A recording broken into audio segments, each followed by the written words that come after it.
Tributo. Historias que construyen memoria de la Shoah. כי ראיתי את דרכי נעלמת ביער סבוך בין קירות חורשים ובתוך האדמה המדממת. Bienvenidos oyentes a esta nueva edición del programa de Cecilia Levitt que nos acerca a Radio Sefarad. Hola Cecilia. Hola Alejandro. Bueno, en la ocasión de hoy el tributo se lo dedicas a Shaul Ladany. Háblanos de Shaul. Vale, conocí a Shaul hace unos años, en realidad porque un compañero mío de trabajo me ofreció este personaje para poder trabajarlo con nuestros alumnos. Finalmente no lo hicimos, no me acuerdo bien por qué, pero este nombre y esta historia quedó en mí grabada mucho tiempo.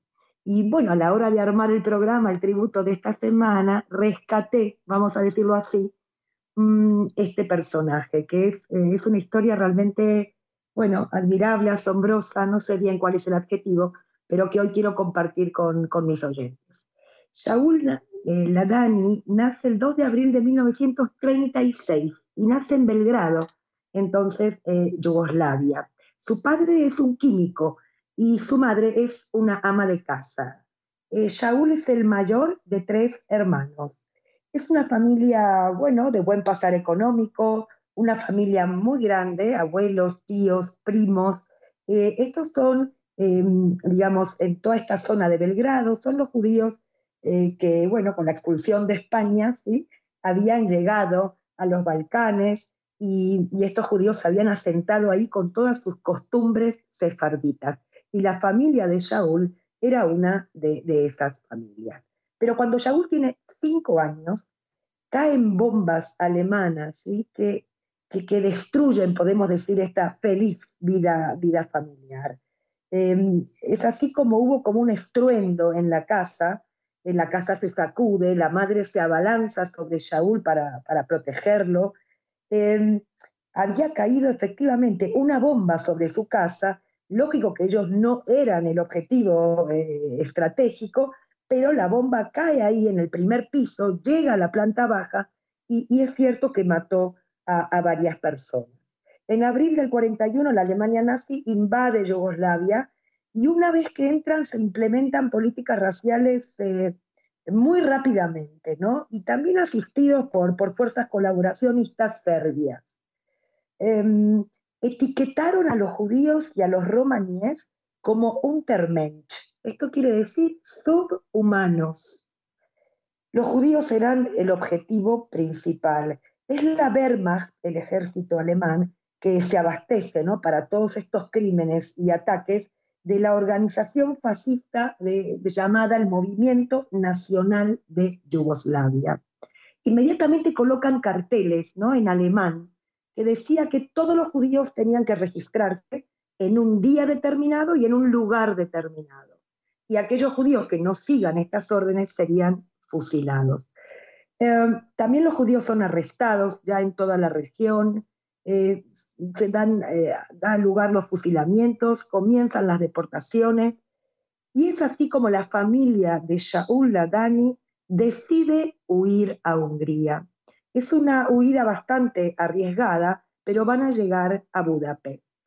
Allí, por supuesto, que tampoco están seguros, no tienen documentación, y por tanto los padres de Shaul deciden esconder a sus 3 hijos y a Shaul en un monasterio. Es muy duro el relato, ¿no?, el testimonio que llega, ¿no? El padre llega al monasterio, golpea la puerta, se despide de su hijo, lo abraza, lo besa, ¿no?, y aparece un sacerdote. Este sacerdote no hace ninguna pregunta, lo deja entrar y el padre lo único que dice es: aquí traigo a un niño. Ahí podemos decir que termina el contacto de Shaul con su familia. Y en toda su vida Shaul no experimentó un trauma tan grande durante su estancia en el monasterio, no porque lo trataran mal, tenía miedo por su vida, miedo de que descubrieran que era judío y que lo mataran. 2 años estuvo en el monasterio. Pero el 19 de marzo del 44 Alemania va a invadir Hungría y por tanto comienzan a caer bombas en Budapest. Y es así como la mamá de Shaul piensa, si vamos a morir es mejor morir todos juntos. Y por tanto convence a su marido, es decir, al padre de Shaul, de sacarlo, de ir a buscarlo al monasterio. El padre de Shaul tiene contactos y logra entrar en una lista de un transporte humanitario para evitar así la deportación. Este tren los llevaría a Suiza y de ahí a Palestina. Tengo que explicar con un poquito de mayor profundidad acerca de este tren, llamado el tren Kastner, era el nombre, ¿no?, que se le había dado a este transporte que llevaba 1.684 judíos húngaros que en 1944, durante la Shoah, las autoridades nazis van a permitir, ¿sí?, a estos judíos salir de Budapest y refugiarse en Suiza. La operación un poco es el resultado de un acuerdo entre Adolf Eichmann y Rudolf Kastner. Rudolf Kastner era un abogado judío húngaro que era el representante del Comité de Ayuda y Socorro de los Judíos Húngaros. Este comité intenta evitar por todos los medios la deportación de los judíos húngaros, pero los alemanes en el 44 ya perdían la guerra y entonces ocurre esto, van a negociar con este comité liberar judíos a cambio de equipo militar o de camiones de moneda extranjera, sobre todo para poder huir, para poder escapar. Y es así como en junio del 44, Kastner logra convencer a Eichmann de permitir casi 1.700 judíos húngaros que huyan de Hungría. Como digo, Rudolf Kastner, junto a otros líderes sionistas, van a seleccionar a los pasajeros para este transporte. La lista va a incluir judíos ricos y judíos pobres, líderes sionistas, judíos reformistas, ortodoxos, rabinos y numerosos amigos y familiares de Kastner, que este es un tema bastante controvertido. En la lista figuran 338 judíos que eran de su ciudad natal. Los otros pasajeros podemos decir que eran una muestra, ¿no?, como muy representativa de la judería húngara. Había periodistas, académicos, maestros, artistas, enfermeras, amas de casa con niños, industriales, banqueros, agricultores. ¿Sí? Kastner va a definir a este tren como una especie de arca de Noé del judaísmo húngaro. Aquí en este tren hay 273 niños. Y el 30 de junio del 44, en los mismos días en que 500.000 de judíos húngaros estaban siendo llevados a morir a Auschwitz, el tren Kastner con 35 vagones salió de Budapest. Y en ese tren viajaba Shaul Ladany con su padre, su madre y sus 2 hermanas.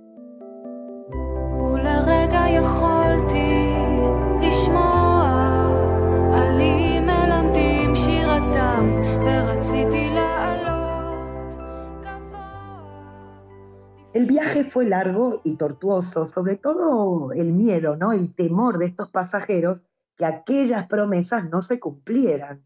Y a pesar de la promesa de Eichmann de que el tren viajaría directamente a Suiza, el transporte es desviado por los nazis y llega al campo de concentración de Bergen-Belsen en la Baja Sajonia, en Alemania, el 8 de julio de 1944. Allí la familia Ladany, junto al resto de pasajeros de ese transporte, son alojados en un barracón especial. Son como mercancía, como rehenes, podemos decir. Son recluidos en el barracón número 11, que es llamado el del campo húngaro, y las condiciones son muy difíciles, sobre todo también porque se acerca el final de la guerra. Shaul aquí tiene 8 años y medio. Por supuesto que tiene hambre, todo el tiempo tiene hambre. Dormían en estas literas, una encima de la otra, hacía frío, y la actividad del día era el recuento, ¿sí? Tenían que hacer filas de 5 delante de la barraca, para ser contados durante horas, independientemente si hacía calor o si hacía frío. Y si el resultado era incorrecto, comenzaban otra vez. El recuento duraba muchas horas. Había 2 vallas, una electrificada y la otra no. Y entre ellas había 3 o 4 metros de tierra.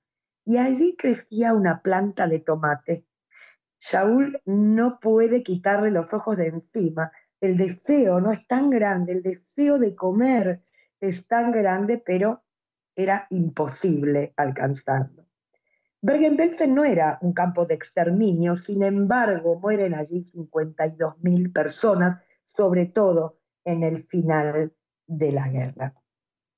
Después de 6 meses en el campo, la familia Ladany puede abandonar este campo de concentración. Por supuesto que Shaul y su familia están debilitados. Van a subir a un vagón de carga en busca de la libertad. Finalmente este tren tiene 1.300 judíos húngaros y en su marcha se va a detener una y otra vez en suelo alemán. Todavía los alemanes piden, exigen más dinero. Ellos esperan llegar a Suiza. El tren se detiene por última vez casi llegando a la frontera de Suiza. Y es allí donde suben hombres uniformados. Y ahí Shaul percibe que estos hombres les hablan amablemente, ¿no? No les gritan. Sorprendentemente le dieron a los niños una taza de leche caliente y una barra de chocolate. Shaul pensó que había llegado al paraíso. Bueno, casi 9 años tiene cuando fue rescatado. Más de 300 niños sobrevivieron gracias a este transporte y por supuesto que otros fueron asesinados, ¿no?, por el hambre y por las enfermedades en el campo de Bergen-Belsen. Tuvieron suerte, ¿sí? La familia Ladany tuvo suerte de haber escapado del infierno. Probablemente hubieran muerto si se hubieran quedado allí. La familia llega a Suiza y después ya de la liberación se van a alojar en hoteles que habían quedado vacíos después de la guerra. Hacía frío, pero ellos se encuentran seguros. Sus padres escriben a sus familiares en Belgrado para contarles que habían sobrevivido y preguntan quién más lo había logrado. Y allí se enteran que 28 miembros de la familia Ladany habían perecido en la Shoah. En Suiza podemos decir que la familia se va recuperando. Shaul recupera su infancia, los días son felices, regresa a la escuela y como digo, la familia se recupera lentamente, vuelve algo parecido a la normalidad. Lo enviaban a clases de música, algo que a Shaul no le gustaba especialmente. Esta escuela de música quedaba en una colina, al final de una calle. Había que subir esta cuesta, ¿no? Mucha gente iba en esa dirección. Y él va a realizar una especie de juego para sus adentros, va a competir con ellos. Intentaba adelantarlos a toda prisa. Ya tiene 10 años. Y él siempre se alegra, ¿no?, de ser el más rápido, inclusive más rápido que los adultos. Y quiero que nos quedemos con esta anécdota porque luego la voy a retomar. Solo decirles que era un buen juego, un juego que solo él formaba parte de él, ¿sí? Los Ladany toman una decisión, van a emigrar al Estado de Israel en el 48, el Estado recién independizado, porque el intento de regresar a casa, de regresar a Belgrado, fracasa por el aumento o por el continuo antisemitismo. Y Shaul va a llegar a Israel, va a acabar la escuela en Israel. Cuando ya tiene 18 años es reclutado por el ejército israelí, va a estar allí 2 años, inclusive más tarde en el 67 va a luchar en la guerra de los 6 días. Ya cuando es adulto comienza a entrenar para una marcha, una competencia que se jugaba en Israel, una competencia de 4 días. Un amigo, es más, le sugiere inscribirse en esta carrera de marcha y gana a la primera. Y digo que retomemos esa anécdota, ¿no? De aquella colina, de aquella calle, donde él descubre que marchar, que caminar, le da cierto placer. Entonces, sin querer, va a arrebatar el título de campeón de aquella carrera en Israel, ya va a arrebatar el título al campeón vigente. También va a estudiar en el Technion, es un científico, estudia ingeniería industrial, se va a casar, va a tener una niña, y cuando viaja a Estados Unidos para su tesis doctoral, ya se va a encontrar ahí con otros atletas, y ahí comienza a entrenar regularmente. De alguna manera lo atrapa la idea o el deseo de llegar a los Juegos Olímpicos. Pero él se pregunta, bueno, ¿cómo debía entrenar? Él prueba muchas cosas, ¿no? Sobre todo la alimentación, pero también descubre que se necesita una fortaleza emocional. En 1966 batió el récord en una carrera de 50 millas en la costa este de Estados Unidos. Ahí ya todos ponen mucha atención sobre él, fue adquiriendo confianza, entrenó muy duro y se va a convertir, podemos decir, en el gurú, ¿no? de esta marcha de larga distancia en Estados Unidos. Cada vez participa más en competiciones internacionales. Se proclama campeón mundial de los 100 kilómetros en Suiza y participa 2 veces en los Juegos Olímpicos. Los primeros en México en 1968 y luego en los Juegos Olímpicos de Múnich en 1972.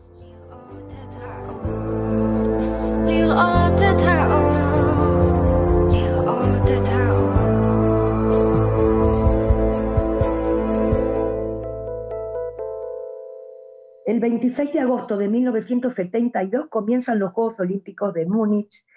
El gobierno alemán un poco quería demostrar que ya en 1972 Alemania ya no tenía nada que ver con la maquinaria militar del Tercer Reich.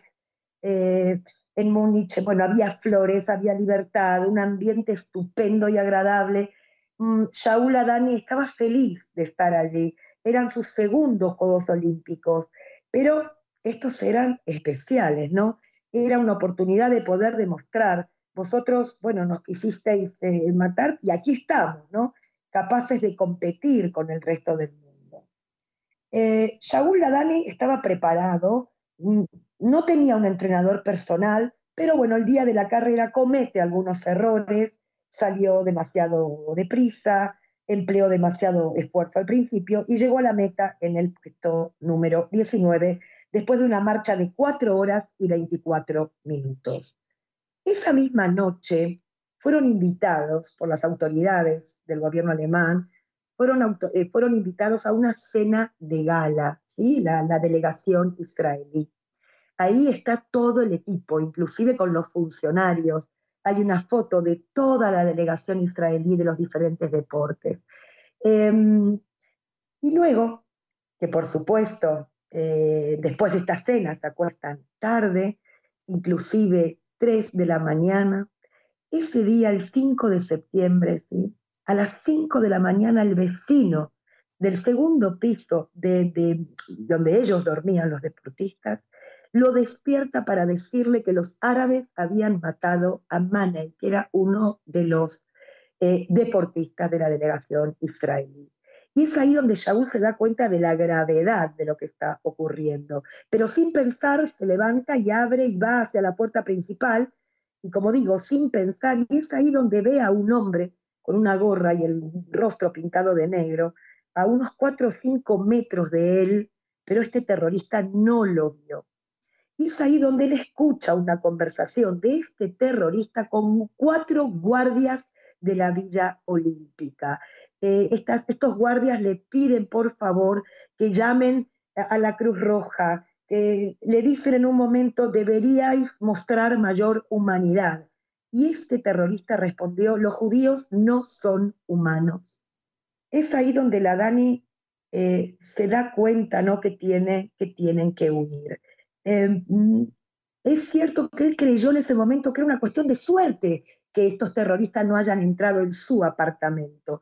pero luego con el tiempo supo que Ladani estaba alojado con otros deportistas israelíes que eran tiradores, con lo cual, por ser tiradores, se les permitía tener sus armas. Y a lo mejor es por eso que no entraron allí. Por tanto, desde la ventana ya ven el cuerpo de este entrenador, y ellos ahí se dan cuenta que si los árabes mataron, también iban a ir a por ellos.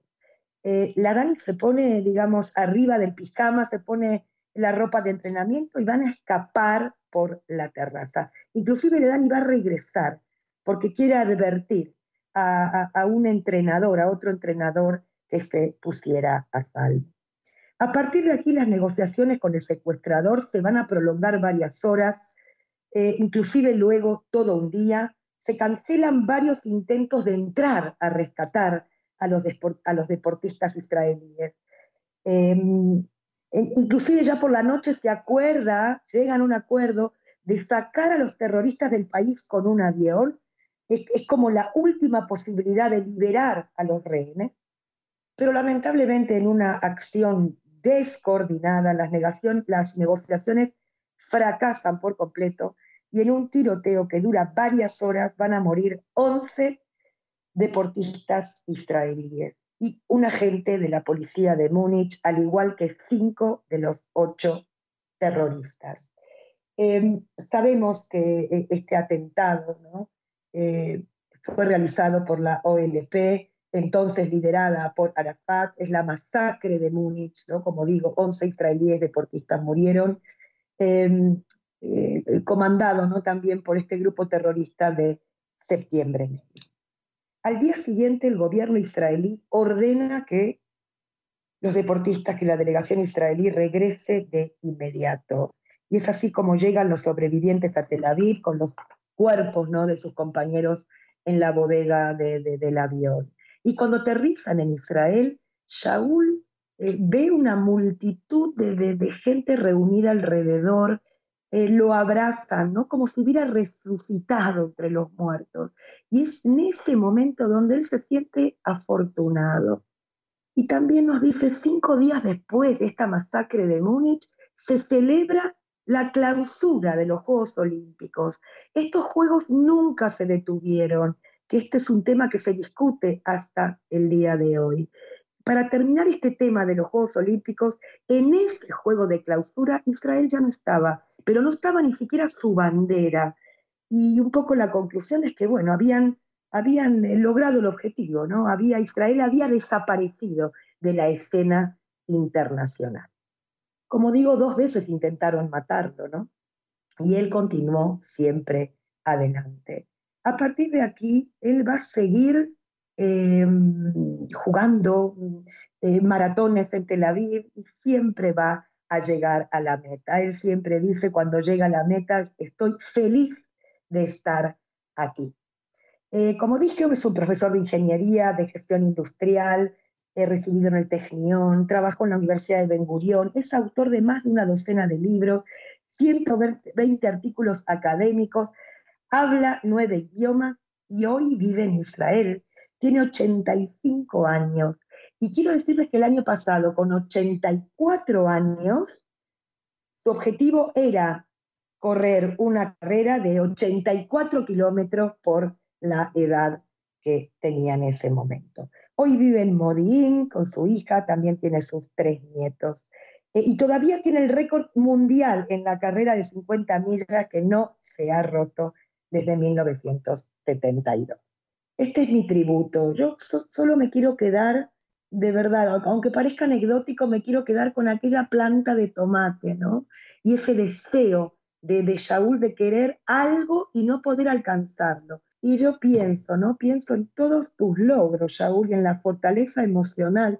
En definitiva, a lo mejor no alcanzaste esa planta de tomate, pero todo lo que has deseado lo has obtenido gracias a tu talento, a tu esfuerzo. Y decirte solamente, Shaul, que has llegado a la meta. Y así me despido.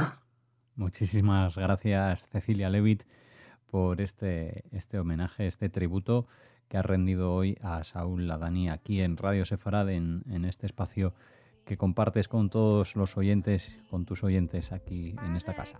Muchas gracias, Alejandro. Un abrazo. מכל בדידותי